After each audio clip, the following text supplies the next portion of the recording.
추아는 격렬한 포효를 내뱉으며 완전히 이성을 잃었다. 몸이 움직이자마자 즉시 여편을 향해 맹렬하게 달려들었다. 쾅! 그러나 복유이가 그를 보호하고 있었으니 추안이 반걸음이라도 더 전진할 수 있었으리 만무했다. 추안이 어떤 수단과 방법을 동원하더라도 복유이는 그 모든 공격을 너무나도 쉽게 막아냈다. 너, 설마 칠맥경지를 돌파한 것이냐? 압도적인 현기의 기세에 짓눌린 추안은 두 눈을 크게 뜨고 경악했다. 순간 훈련장 전체가 술렁이기 시작했다. 모든 이들이 눈을 휘둥그레 뜨고는 믿기지 않는다는 표정으로 서로를 바라보았다. 복유이가 겨우 13살의 나이에 칠맥경지에 도달했다니. 그녀의 천부적인 재능을 고려하면 1년도 채 되지 않아 1단계 무사로 성장할 것이 분명했다. 그렇다면 그녀는 14살에 이미 1단계 무사가 될 수 있다는 말인가? 이 정도의 재능이라면 제국의 현령학원에 입학하는 것은 물론 학원 내에서도 최상위권의 학도로 군림할 수 있을 터였다. 과연 여신은 여신답다며 모두가 그녀의 천재성에 감탄했다. 하지만 동시에 또 다른 의문과 불만이 터져나왔다. 어찌하여 덕과 재능을 겸비한 완벽한 여신이 하필 저런 폐물을 눈여겨본단 말인가. 그것은 천하의 재능을 낭비하는 짓이었다. 복유이를 짝사랑하던 몇몇 학도들은 끊임없이 탄식하며 분통을 터뜨리며 벽에 머리라도 박고 죽고 싶은 심정이라고 털어놓았다. 이미 칠맥경지를 돌파한 복유이를 마주하고서도 추안은 물러서지 않았다. 그는 분노에 찬 얼굴로 여편을 손가락질하며 소리쳤다. 여편, 여자 뒤에 숨는 것이 대체 무슨 꼴이냐. 내게 담력이 있다면 당장 나와 단독 대결을 펼쳐라. 나와 단독 대결. 여편은 경멸하는 듯 콧방귀를 뀌었다. 15살의 육매무사가 겨우 13살의 하급 무사인 나에게 단독 대결을 신청하다니 과연 대단한 기계로군. 나는 지금 심장이 쿵쾅거려 진정이 안 될 지경이다. 그러니 이렇게 하는 게 어떤가? 내가 먼저 복유이를 쓰러뜨리고 와서 나와 대결을 펼치지 그래. 추안은 너무나도 분해서 피를 토할 지경이었다. 그의 눈은 푸른 빛을 띠었고 이를 악물며 거칠게 말했다. 이 자식, 겁먹었으면 겁먹었다고 솔직히 말할 것이지 무슨 말이 그리 많으냐. 이 도전장을 받아들일 용기가 없으면 없다고 바로 말해라. 구차한 변명 따위 늘어놓지 말고. 누가 내가 도전장을 받아들이지 않는다고 말했지. 여편은 추안을 조롱하는 눈빛으로 바라보더니 이내 복유이에게로 시선을 돌리며 말했다. 너는 뒤로 물러서 있어라. 그는 복유이의 성격상 추안에게 함부로 해를 가하지 않을 것이라는 사실을 꿰뚫어 보았다. 그런데 추안이 감히 자신의 앞에서 이토록 오만방자하게 굴다니 여편이 어찌 그를 쉽게 용서할 수 있겠는가. 복유이는 여편의 말에 살짝 놀란 듯 입을 열려 했으나 여편의 눈빛에 담긴 차가운 기운을 확인하고는 참지 못하고 뒤로 물러섰다. 끝났다. 여신은 정말로 홀려버렸어. 어쩌면 저렇게 순종적인 여종처럼 변해버릴 수 있단 말인가. 조금 전 탄식하던 학도들은 이 광경을 목격하고 다시 한번 피를 토하는 듯한 절망감에 사로잡혔고 눈은 희번덕거리며 허공을 응시했다. 이놈, 대단하군. 감히 스스로 나설 줄이야. 추안의 마음속에는 기쁨이 솟아났다. 그는 복유이가 마음을 바꿀까 봐 두려워하며 우렁찬 고함을 질렀다. 몸 안의 육맥 현기를 전부 끌어내어 미친 듯이 여편에게 달려들었다. 온몸의 힘을 100% 쏟아부어 여편을 폐인으로 만들어버리겠다는 목적을 달성하려 했다. 아주 잘 왔다. 여편은 차갑게 웃으며 두 주먹을 앞으로 내밀었다. 쿵! 하는 소리와 함께 그는 추안의 공격을 너무나도 가볍게 막아냈다. 말도 안 돼. 그가 어떻게 내 공격을 막아냈지? 추안의 두 눈은 튀어나올 것 같았다. 복유이가 자신을 막는 것은 이해할 수 있었지만 듣자 하니 이 여편이라는 자는 겨우 하나의 현맥만을 뚫은 폐물이라고 하지 않았던가. 어떻게 그가 자신의 공격을 막아낼 수 있단 말인가? 설마 최근 자신이 비행기를 너무 많이 타서 약해진 것인가? 그럴 수도 있겠지. 자신의 육맥 경기는 보통 학도들이 감당할 수 있는 수준이 아니다. 추안뿐만 아니라 이곳에 모인 300여 명의 사람들 모두 눈을 크게 뜨고 마치 석상처럼 굳어버렸다. 추안이 경악하여 아직 정신을 차리지 못하고 있을 때 여편의 몸이 살짝 움직이며 상대의 공격을 무력화했다. 추안이 미처 반응할 틈도 없이 여편은 번개처럼 빠른 발차기를 그의 가슴 한복판에 날렸다. 퍽! 추안의 가슴에는 선명한 발자국이 새겨졌고 입가에서는 피가 터져나왔다. 이내 그는 꼴사납게 바닥에 나뒹굴며 우스꽝스러운 자세로 쓰러졌다. 여편의 얼굴에는 경멸감이 가득했다. 이것이 추 가문의 소공자 실력인가? 삼류 무술이나 선보이다니 고작 이 정도밖에 안 되는군. 이 자식, 내 놈은 살기 싫은 모양이군. 추하는 분노에 목까지 벌개졌다. 그는 마음속의 충동을 억누르고 손을 짚고 벌떡 일어섰다. 분노에 찬 고함을 지르자 그의 몸 밖으로 갑자기 희미한 황토색 기운이 솟아올랐다. 거대한 중량감이 느껴지는 힘이 그의 몸에서 뿜어져 나오더니 여편을 향해 맹렬하게 주먹을 날렸다. 주먹 위에는 황토색 기운이 선명하게 감돌고 있었다. 무혼, 무혼. 이곳에 모인 300여 명의 모든 시선이 요동쳤다. 몇몇 학도들은 경악하며 외쳤다. 무혼의 힘이다. 이것은 분명 추 가문의 석화 무혼이야. 무혼이 발현되면 그 위력은 무궁무진하지. 여편은 이제 끝장이다. 석화 무혼은 라멀성 추 가문의 대대로 내려오는 계승 무혼이었다. 이는 혈맥을 통해 계승되는 무혼으로 극히 일부의 변이 사례를 제외하고는 추 가문의 자제들이 무혼을 각성하면 대부분 석화 무혼이었다. 추안 역시 예외는 아니었다. 석화 무혼은 라멀성 전역의 명성이 자자했으며 시전자의 힘을 순간적으로 폭발적으로 증가시키는 것 외에도 놀라운 위력을 가지고 있었다. 추 가문이 라멀성의 3대 가문 중 하나로 자리매김할 수 있었던 것도 바로 이 석화 무혼의 강력함 덕분이었다. 여편, 조심해. 옆에 서 있던 진성이 이 광경을 보고는 다급하게 소리쳤다. 그러나 이미 때늦어 여편을 도우려 해도 역부족이었다.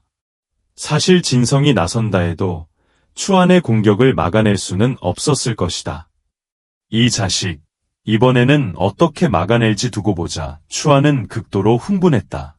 몇 번의 실패로 체면을 구겼지만 이 한 방으로 그동안 잃었던 모든 것을 되찾을 수 있을 것이라 확신했다.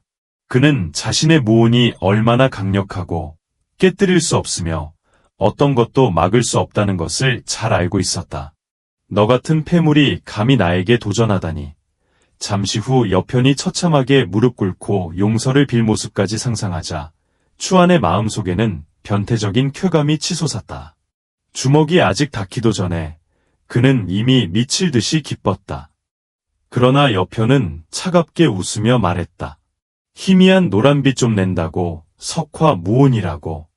그럼 내가 손에 쥔 것은 화염 무혼이 아니겠군. 겨우 그따위 쓰레기 무혼을 가지고도 부끄러운 줄 모르고 자랑하다니 내가 손가락 하나로 박살내는 것을 보여주마. 말이 끝나자 여편은 두 눈을 크게 떴다. 그의 몸에서 특별한 기세가 흘러나왔고 그는 아무렇지도 않은 듯 손가락 하나를 뻗었다. 푸! 낮은 둔탁한 소리가 울려 퍼졌다. 추안의 주먹을 감싸고 있던 모든 황금빛 기운이 부서지며 순식간에 사라졌다. 뼈가 부서지는 소리와 함께 그의 손에서는 선혈이 튀었고 동시에 막을 수 없는 힘이 추안의 몸속으로 파고들어 그의 경맥을 찢어놓았다. 무사들이 1단계 무사경지에 도달해야만 무혼을 제대로 시전할 수 있는 것은 그만한 이유가 있었다. 만약 무사 단계에서 무리하게 무혼을 사용하면 본래의 위력을 발휘하지 못할 뿐만 아니라 무혼의 힘과 형기를 결합할 수도 없다. 오히려 서로를 억누르게 되어 무사 자신의 실력을 제한하게 되는 것이다. 고수들의 눈에는 그야말로 수많은 약점이 노출되는 셈이었다. 이런 쓰레기 무온을 부수는 것은 여편에게 전혀 힘든 일이 아니었다. 훈련장 전체가 쥐 죽은 듯 조용해졌다. 추안의 얼굴은 창백하게 질렸고 그의 눈은 멍하니 피를 뿜어내며 뼈가 부서진 자신의 손을 바라보았다. 그 순간 눈앞의 검은 그림자가 번쩍 스쳐 지나갔고 가슴에서 격렬한 통증이 밀려왔다. 이내 그는 피를 한 움큼 토하며 바닥에 쓰러졌고 수십 미터를 미끄러져 가서야 멈췄다. 어떻게 이럴 수가. 모든 사람들이 눈을 크게 뜨고 바라보았고 입은 달걀 하나가 들어갈 정도로 크게 벌어져 있었다. 중급반에서 두 번째로 강하고 복유이와 거의 맞먹는 실력을 가진 추안이 패물이라고 알려진 여편에게 패배하다니. 맙서사, 내가 눈을 비비며 잘못 본 것이란 말인가. 많은 학도들이 힘껏 눈을 비볐지만 방금 자신들이 목격한 것을 도저히 믿을 수 없었다. 방금 내가 나를 폐인으로 만들고 내 앞에서 무릎 꿇고 용서를 빌게 하겠다고 했지. 여편은 실눈을 뜨고 웃으며 추안 앞으로 다가섰다. 그는 두 발로 추안의 다리를 짓밟았고 추안의 비참한 절규 속에서 즉시 다리뼈가 부서지는 소리가 울려 퍼졌다. 아, 여편, 여긴 훈련장이다. 감히 다른 학도들을 때리다니. 학원에서는 너를 용서하지 않을 것이다. 추안은 너무나 아파 눈물을 흘리면서도 원한에 찬 눈빛으로 크게 소리쳤다. 여편은 손을 흔들며 말했다. 학도들을 때린다고? 아니, 나는 정당방위를 한 것뿐이다. 여기 있는 모든 사람들이 분명히 보았을 것이다. 게다가 우리는 매우 공정한 단독 대결을 펼쳤고 그 누구도 속임수를 쓰거나 비겁한 짓을 하지 않았다. 옆 소공자 말이 맞습니다. 저는 처음부터 끝까지 똑똑히 목격했습니다. 추안 일행이 먼저 여편을 공격하려 했고 여편은 어쩔 수 없이 반격한 것뿐입니다. 진성은 정신을 차리고 급히 목소리를 높였다. 추 가문의 자제인 추안은 그동안 학원에서 오만방자하게 굴어왔다. 예전에는 그가 거들먹거리는 것을 보며 속상해했지만 오늘 그가 이런 꼴을 당하는 것을 보니 진성의 마음은 너무나도 후련했다. 진성뿐만 아니라 평소 추안 일당에게 괴롭힘을 당하던 다른 학도들 역시 마음속으로 엄청난 쾌감을 느끼며 여편을 은밀히 응원했다.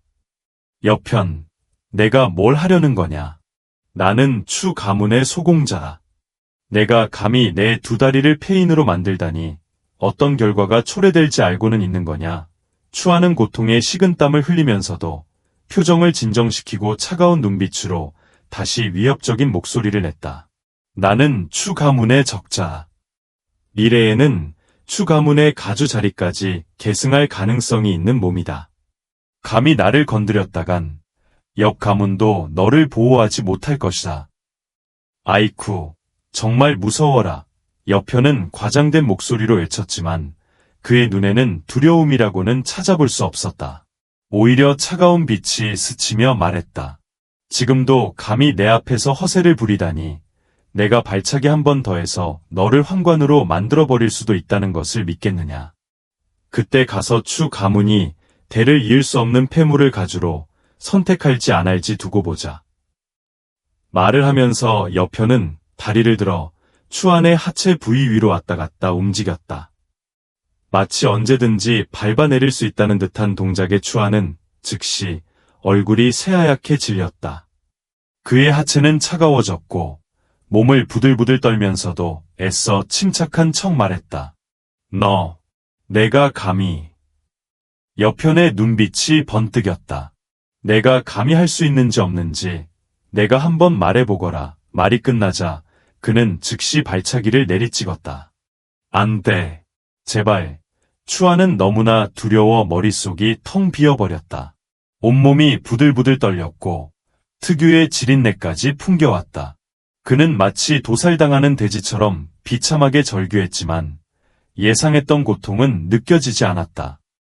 다시 보니 여편의 발은 아직 자신의 그것과 일정한 거리를 두고 있었다. 이 엄청난 공포감의 추안은 거의 혼비백산할 지경이었다. 맙서사, 그를 겁줘서 오줌까지 지리게 만들다니. 여편은 혐오스러운 표정을 지었다. 그러다가도 쑥스러운 듯 미안한 척 말했다. 아이쿠, 추소공자. 방금 당신이 때려서 제 다리가 지금 욱신거려서 정확하게 밟지 못했네요. 하지만 너무 조급해하지 마십시오. 다음번에는 반드시 정확하게 밟아드리겠습니다. 안 돼.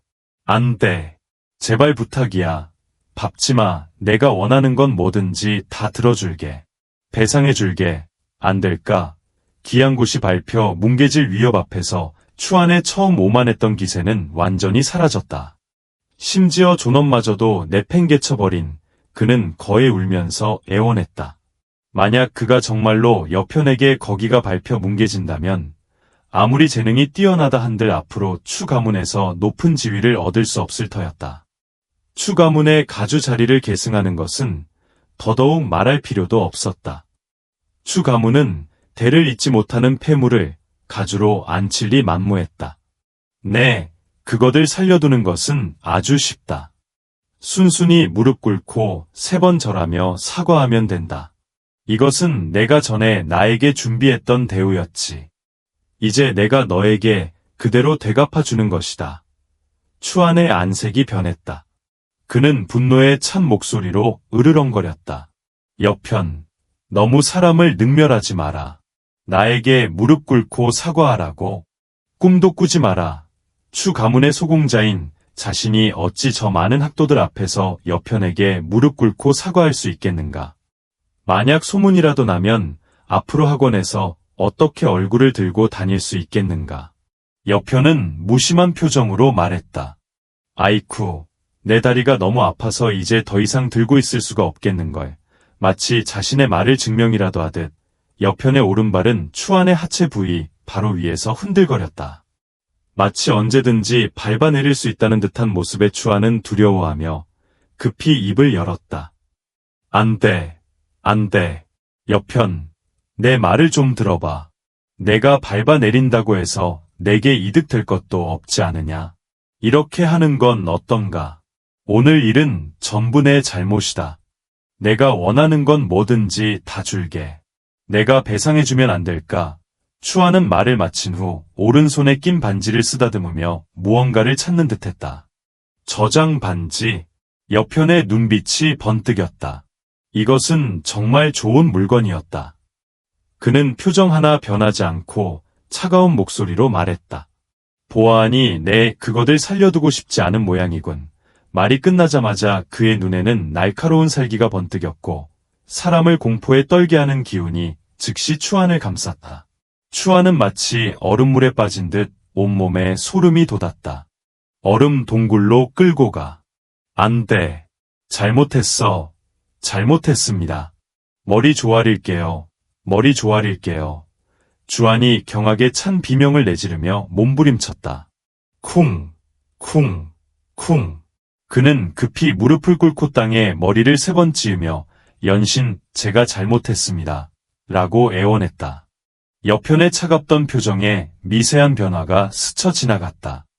그는 싸늘하게 코웃음치며 말했다. 그 정도면 봐줄 만하군.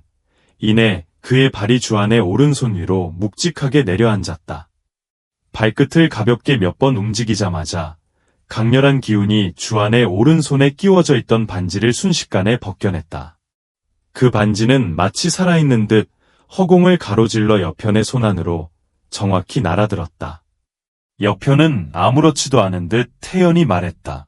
이 반지는 제법 괜찮군. 내가 가져가지. 오늘 나를 건드린 대가로 이 정도 보상은 충분하겠지. 주안의 얼굴이 순간적으로 경악으로 물들며 푸르죽죽하게 변했다. 그는 다급한 목소리로 절규했다. 여편, 다른 모든 것은 다 드릴 수 있습니다.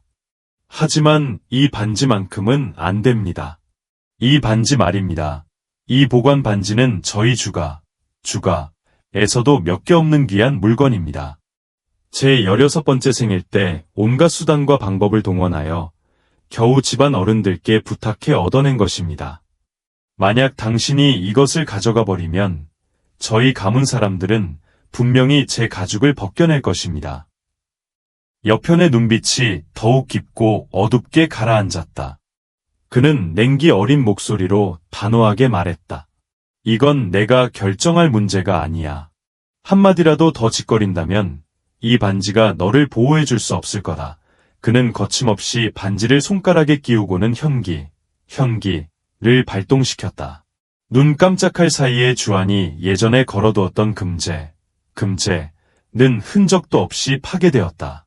그의 신식, 이 반지 내부를 스쳐 지나갔고 이내 만족스러운 듯 고개를 끄덕였다. 그러고는 처음에는 자신을 공격하려다 봉유에게 날려간 학생들 앞으로 다가가 서늘하게 입을 열었다. 너희들, 내가 여러 번 말하게 하지 마라. 몸에 지닌 값비싼 물건들을 모두 내놓아라. 당장. 내놓겠습니다. 여편이 감히 주안까지 때려 눕히는 모습을 목격한 학생들은 극심한 공포에 질려 여편이 말을 채 마치기도 전에 황급히 몸에 지닌 모든 값진 물건들을 꺼내어 바쳤다. 모든 것을 손에 넣은 여편은 아무렇지도 않게 무심한 표정으로 말했다.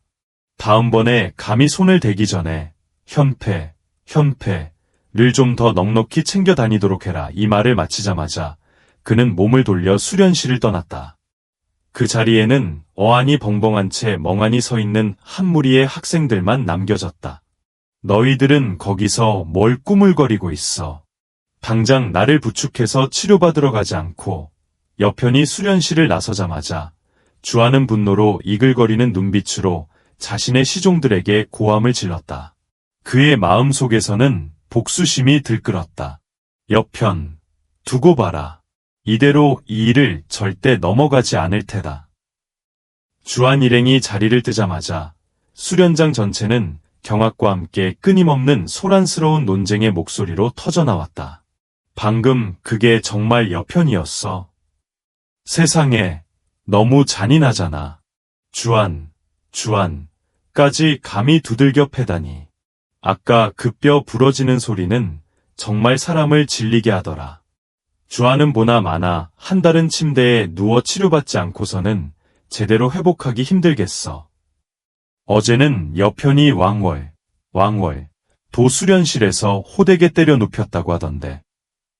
한 번에 두명문 세가를 건드리다니 저 녀석은 정말 죽고 싶은 건가?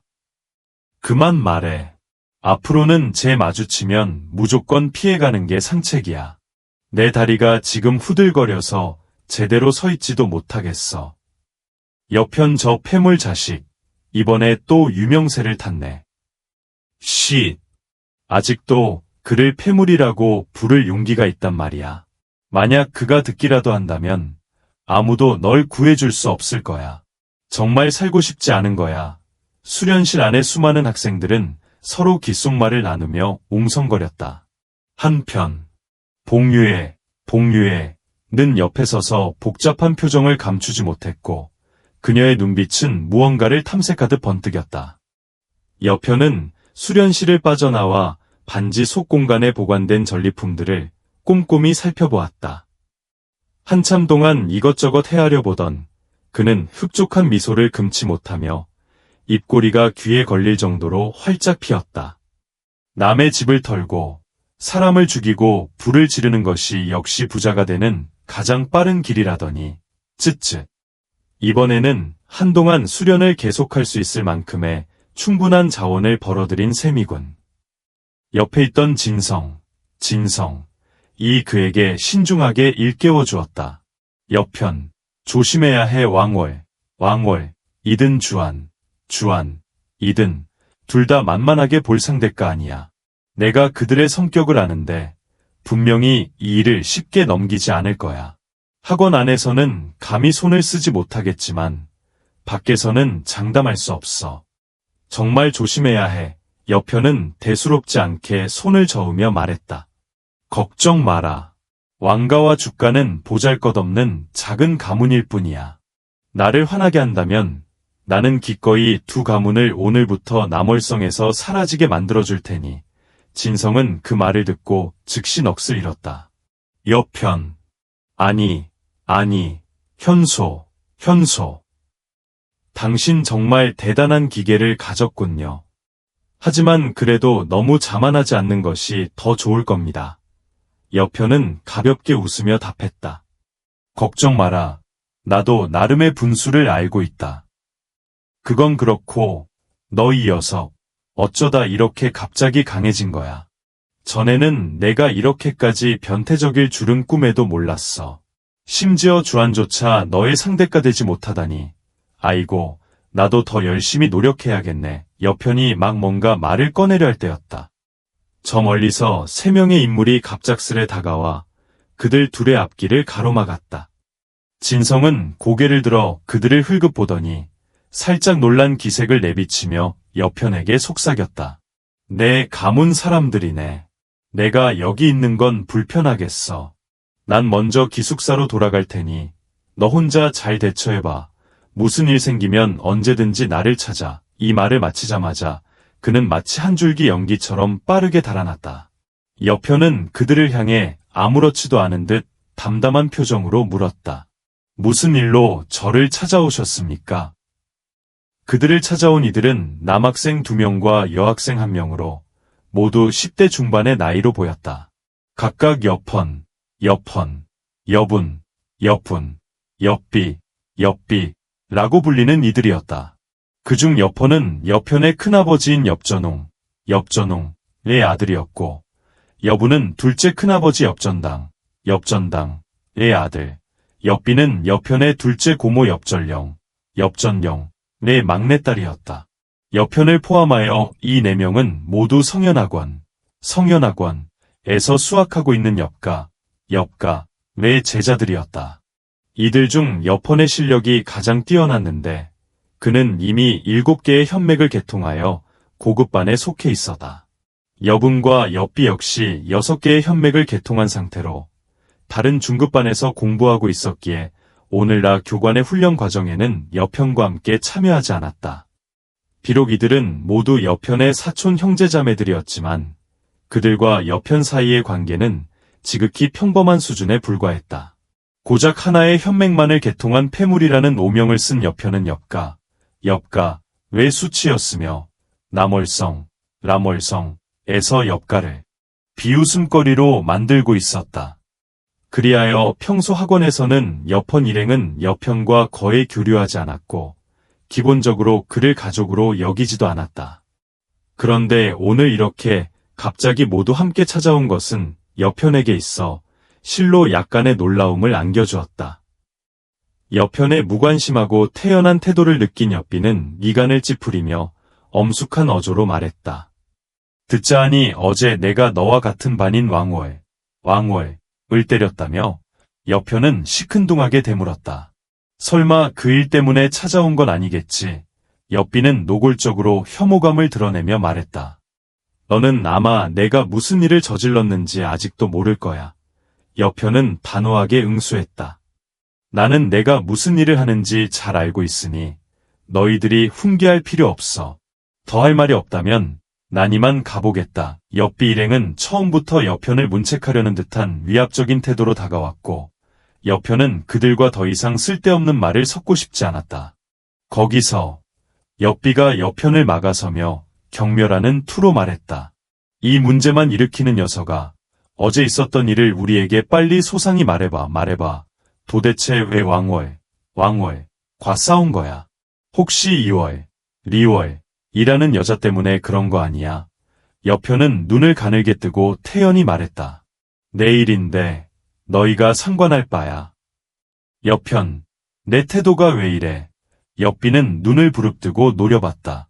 예전에 여편은 자기 앞에 서면 굽실거리기만 하던 비굴한 모습이었는데 오늘은 감히 이런 태도를 보이다니. 내 태도가 어떻든 내 알바 아니잖아. 너, 여삐는 분노로 숨이 막혀 터질 것 같았다. 됐어, 비누나. 그만해. 여분이 앞으로 나서며 콧대 높은 태도로 말했다. 여편, 우리를 오지랖 넓다고 탓하지 마라. 우리는 그저 내가 잘 되기를 바랄 뿐이야. 왕월은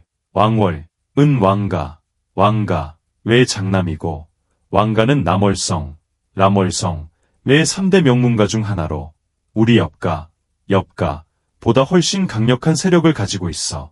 내가 그를 거스른다면 좋은 결말을 맞지 못할 거야. 어찌되었건 너도 엽가의 제자이니 오늘 우리가 직접 찾아온 거야. 우리를 따라가서 왕가에 정중히 사과한다면 이 일은 여기서 마무리될 수 있을 것이다. 사과하라고. 여편은 싸늘하게 비웃으며 대물었다. 그래, 맞아. 여부는 오만하게 턱을 치켜들고 말했다. 우리는 왕가의 왕비와 약간의 친분이 있어. 왕비는 너도 알다시피 학원 고급반의 일원으로 항상 상이 5손가락 안에 드는 인물이지. 지금은 폐관 수련 중인데 곧 1단계 무사로 돌파하려 하고 있어. 일단 그가 성공하면 학원을 졸업하고 왕가의 사업을 전담하게 될 거야. 만약 그가 내가 왕호를 때렸다는 사실을 알게 된다면 우리는 내가 학원에서 살아나가지 못할까 봐 걱정돼. 그러니 지금 우리를 따라가서 순순히 잘못을 인정하고 약간의 돈을 배상한다면 상대방은 분명히 우리에게 체면을 세워주고 이 일을 넘겨줄 거야. 여기까지 말하자 여분의 목소리에는 은근한 우월감마저 섞여 있었다. 마치 왕비가 그들에게 체면을 세워준다는 것이 그들에게는 더할 나위 없는 영광스러운 일인 양말이다. 여편은 그들의 말을 듣자 더 이상 참지 못하고 비웃음을 터뜨렸다.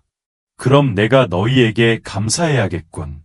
하지만 유감스럽게도 너희를 실망시켜야겠어.